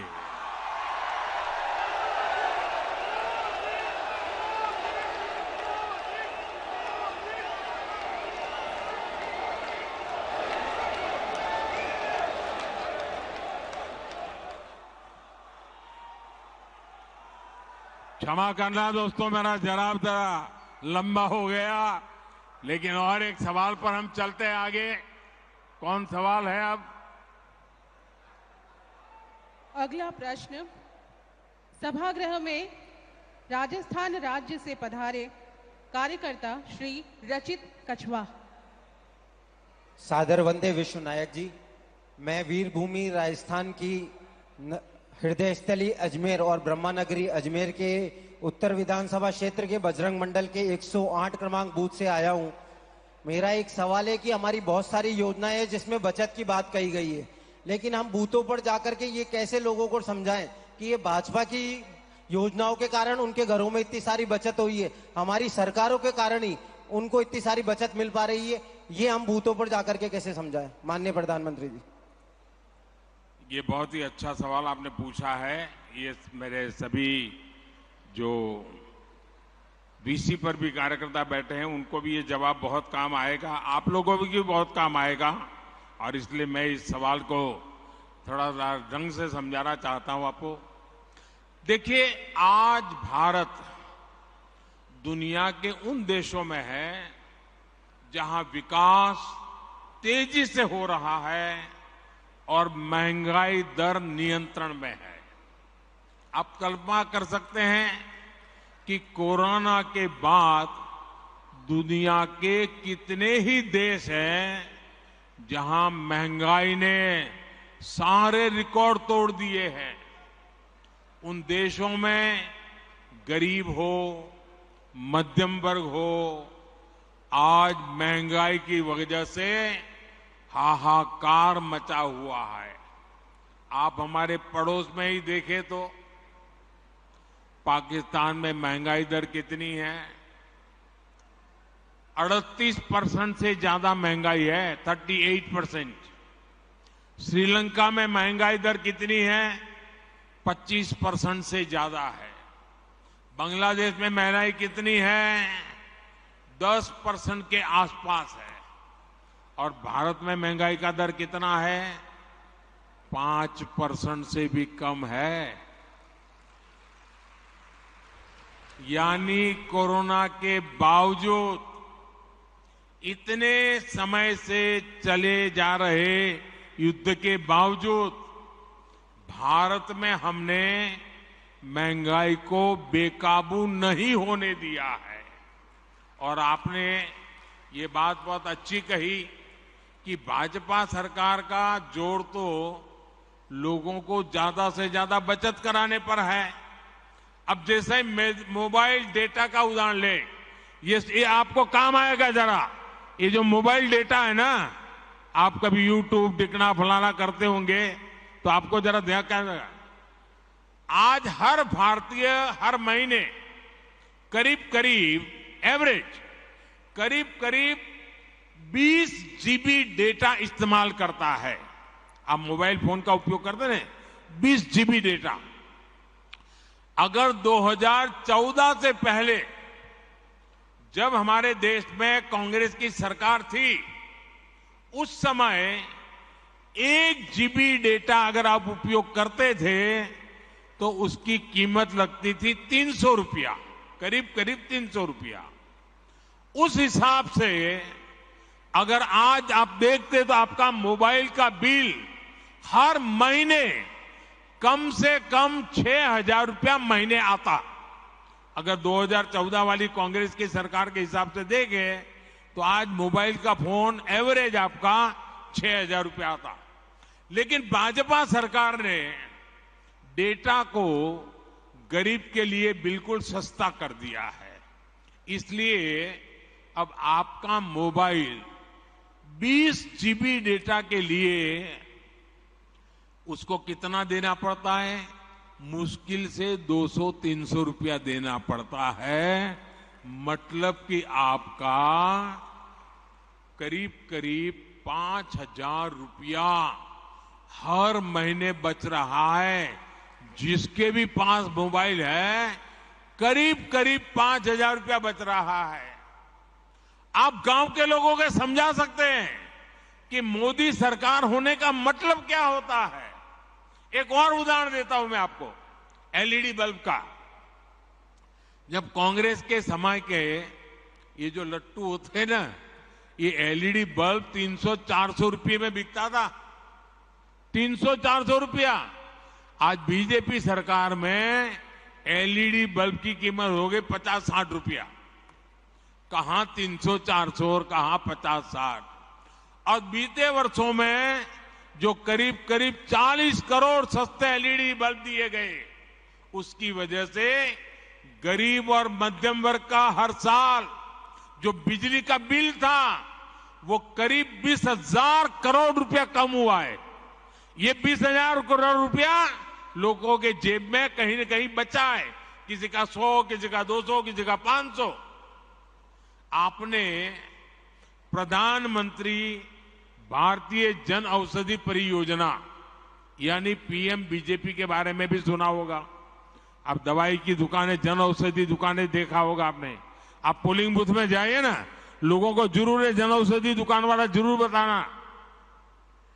आज जन औषधि के स्टोर में उत्तम से उत्तम प्रकार की दवाई सस्ते से सस्ते में मिलती है।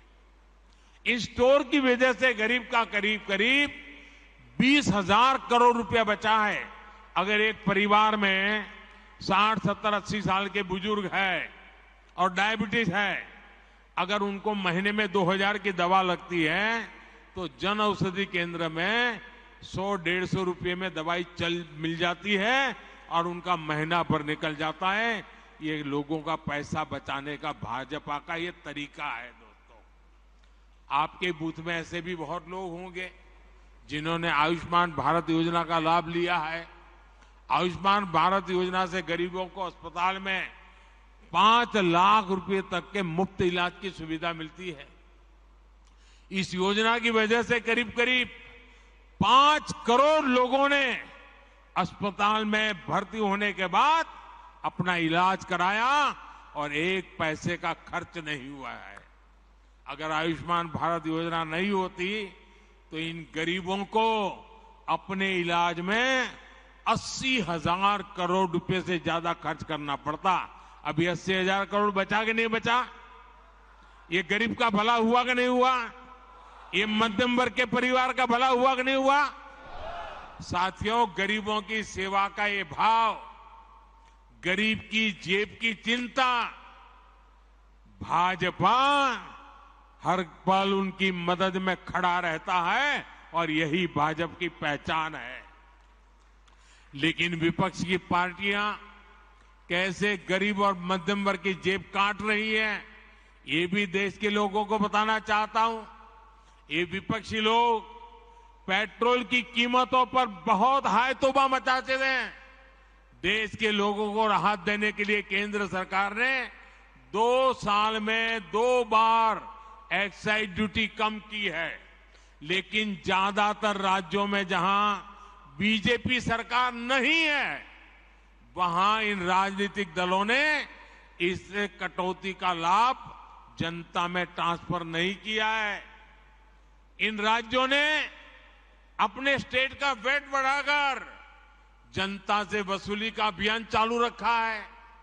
आज यूपी, गुजरात, हरियाणा, उत्तराखंड, जहां भाजपा सरकार है ना, वहां पेट्रोल की कीमत 100 रुपये से कम है।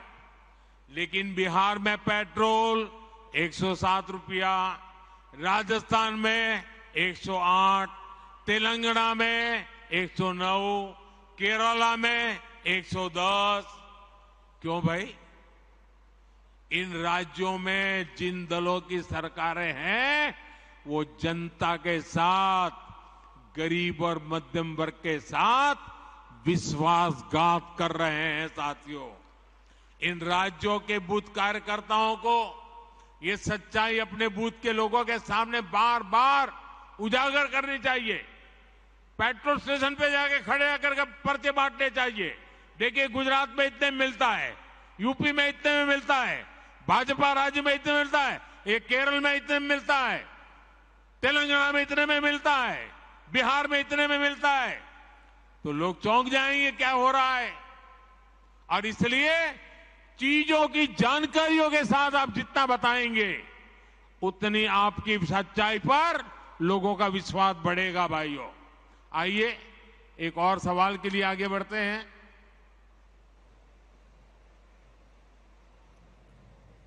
अगला प्रश्न है सभा कक्ष में उपस्थित श्री संजय सोडी जी द्वारा, जो छत्तीसगढ़ से आए हैं।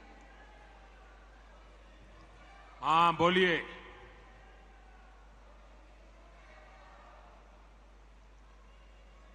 हाँ, बताइए। आपका माइक नहीं चल रहा है।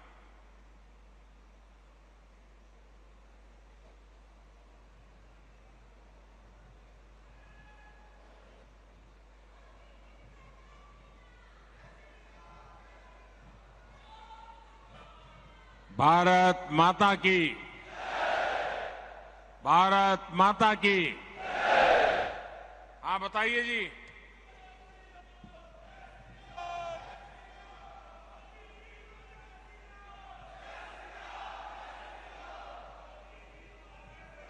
जय श्री राम।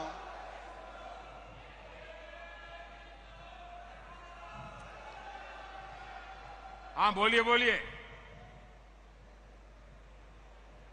ये नारे तो चलते रहेंगे, आप बोलिए।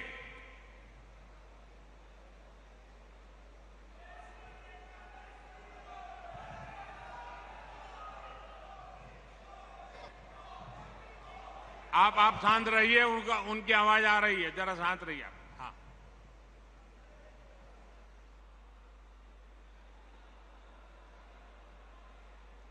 हाँ बताइए।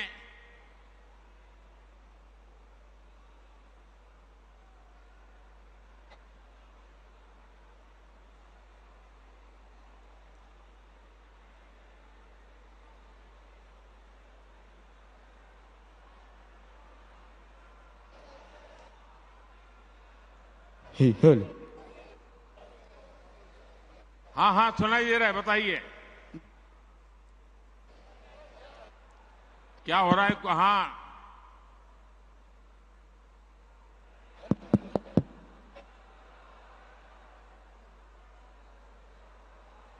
आप जब थपथपाते हैं तो सुनाई देता है, बोलना। भाई सारंगी जरा इनको क्या प्रॉब्लम है, इनको जरा देखो।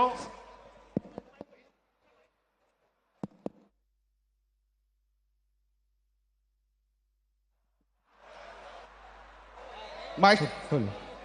माननीय प्रधानमंत्री जी।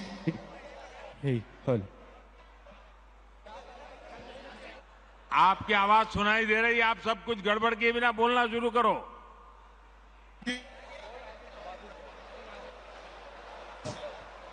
हेलो माननीय प्रधानमंत्री जी।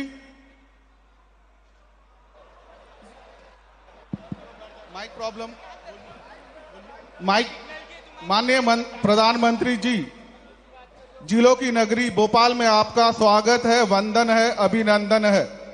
मैं छत्तीसगढ़ की पावन धरा से आपको मेरी ओर से हाथ जोड़ के जय जोहार, सेवा जोहार करता हूं। मैं संजय सोडी, शक्ति केंद्र क्रमांक 1 सुकमा का प्रभारी हूं। मैं छत्तीसगढ़ के अंतिम छोर सुकमा जिला का निवासी हूं, जिसको आप सब नक्सलगढ़ के रूप में जानते हैं। मैं दक्षिण बस्तर के उन आदिवासी भाइयों के विषय में, वहां के अन्य समाज के जो किसान हैं, उनके विषय में कहना चाहता हूं। उनके पास उपजाऊ जमीन होने के बावजूद आज वो पिछड़े हैं। तो मेरा सवाल है आज पूरे भारत देश के किसानों की तरफ से, सम्माननीय प्रधानमंत्री जी, किसानों के हित में एक अप्रोच कांग्रेस की सरकार में रही और एक अप्रोच भारतीय जनता पार्टी की सरकार में हम देख रहे हैं।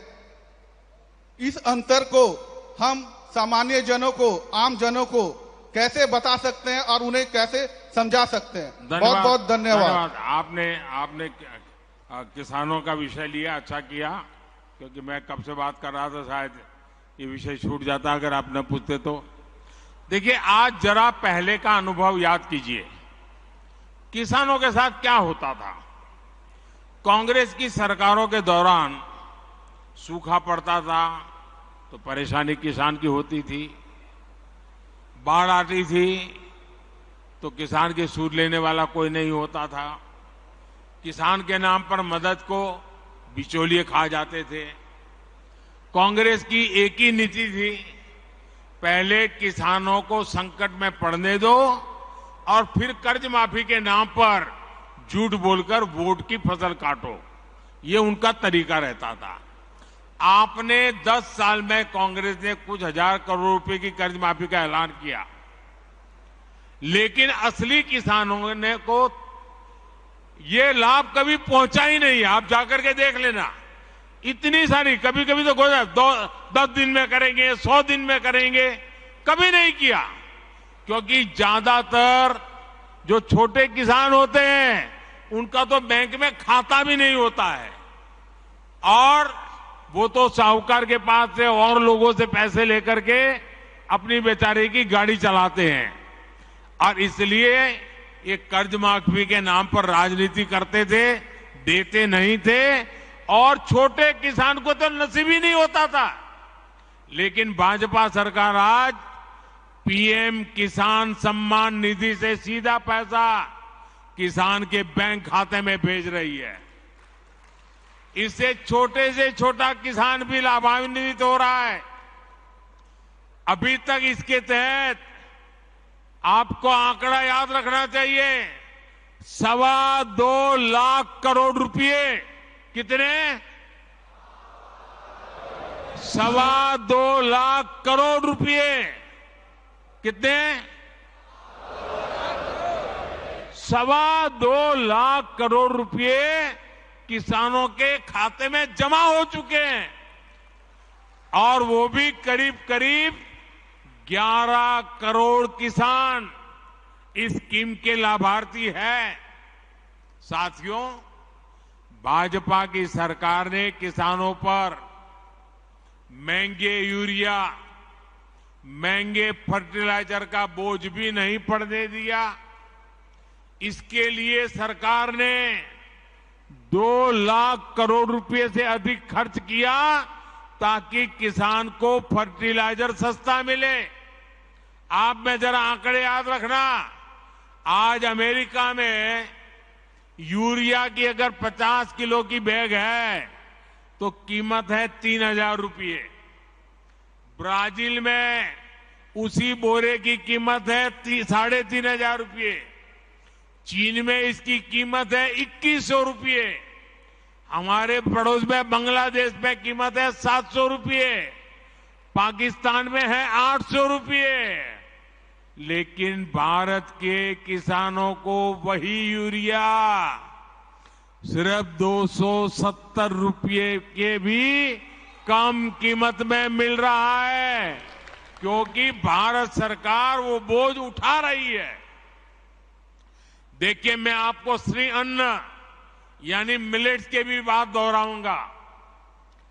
अभी मैं मिस्र में था तो वहां मिलेट्स की काफी चर्चा हुई। वहां के लोगों को गेहूं बाहर से मंगाना पड़ता है। मैंने उन्हें भारत के मिलेट्स यानी मोटे अनाज के बारे में बताया। भारत के करीब 2.5 करोड़ से ऐसे किसान हैं जो मिलेट्स की, मोटे अनाज की खेती करते हैं। वे कम पानी में विपरीत परिस्थितियों में भी मिलेट्स पैदा करते हैं। मिलेट्स की सबसे बड़ी ताकत ये होती है कि वो सुपर फूड होता है। दूसरा, ये पर्यावरण को नुकसान नहीं पहुंचाता है। मिलेट्स की ये खूबियां मैंने उन्हें बताई। श्री अन्न अभियान का मुख्य उद्देश्य हमारे छोटे किसान को ताकत देने का ही है। ऐसे में भाजपा के कार्यकर्ता को भी सोचना चाहिए कि श्री अन्न को बढ़ावा देने के लिए हर संभव प्रयास करें। साथियों, मैंने आपसे काफी समय लिया है और देश भर में देख रहा हूं टीवी पे लाखों कार्यकर्ता वहां बैठे हुए नजर आ रहे हैं।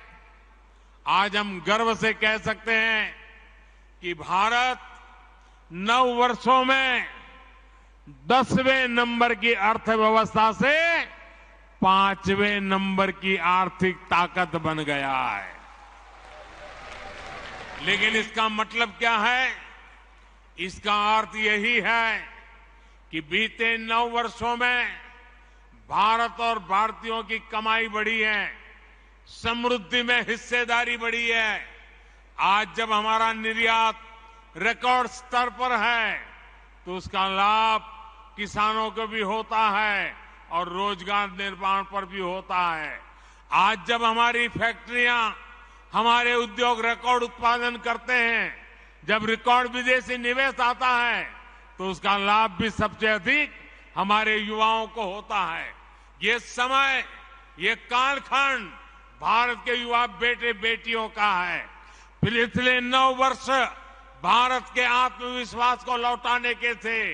अब आजादी का अमृत काल अमृत पीढ़ी के संकल्पों की सिद्धि का है। साथियों, बीजेपी के सुशासन का एक ही मंत्र है। ये मंत्र देश की कमाई का विस्तार कर उस समृद्धि का लाभ हर भारतीय तक पहुंचाने का है।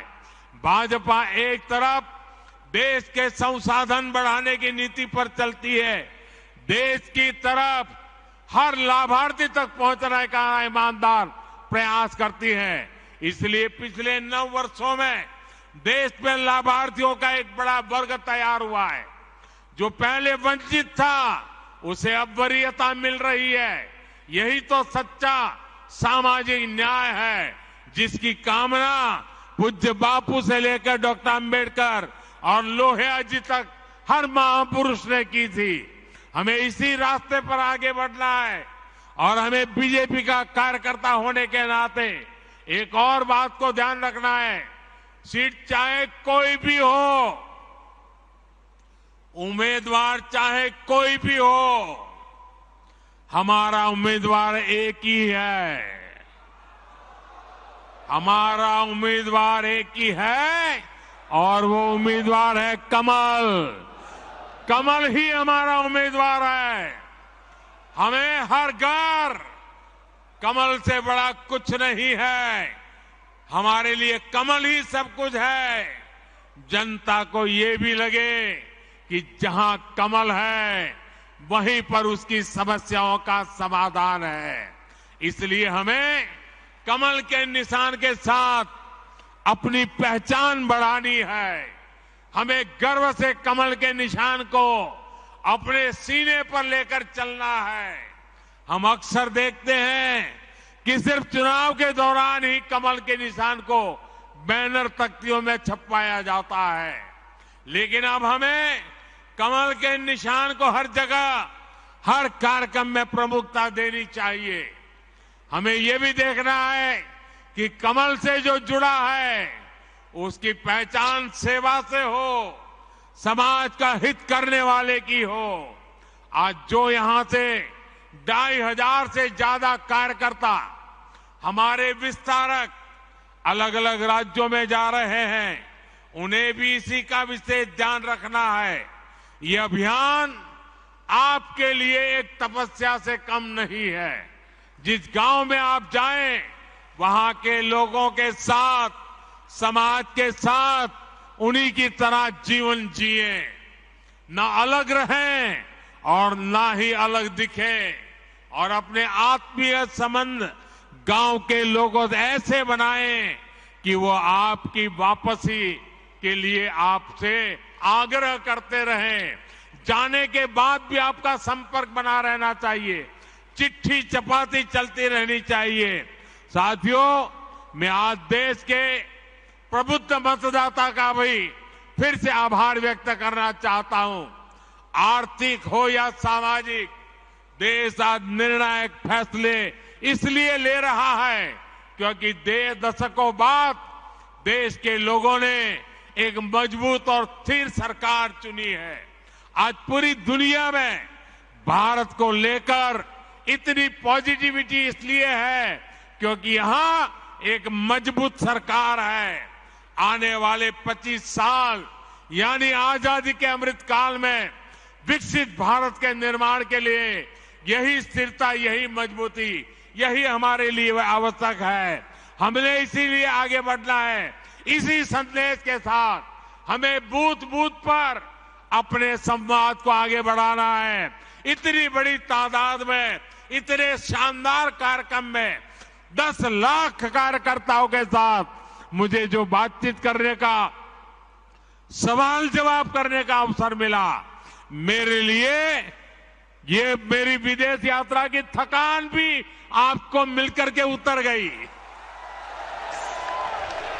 ये आपका प्यार, ये आपकी ऊर्जा, ये और नए काम करने की ताकत देती है।